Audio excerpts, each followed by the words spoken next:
In primetime news this evening, no vaccination this weekend. Government suspends a COVID inoculation amid vaccine shortage. We want our money.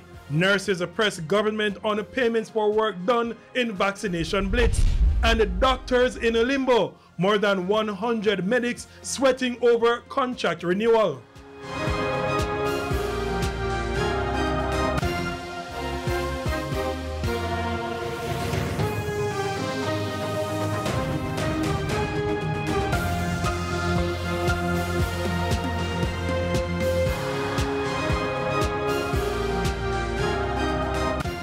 Good evening and welcome to Primetime News. We're on air and online at onespotmedia.com. I'm Janella Precious. Also this evening, the financial week, sports commentary, e-prime and weather. But before the break, the feedback question.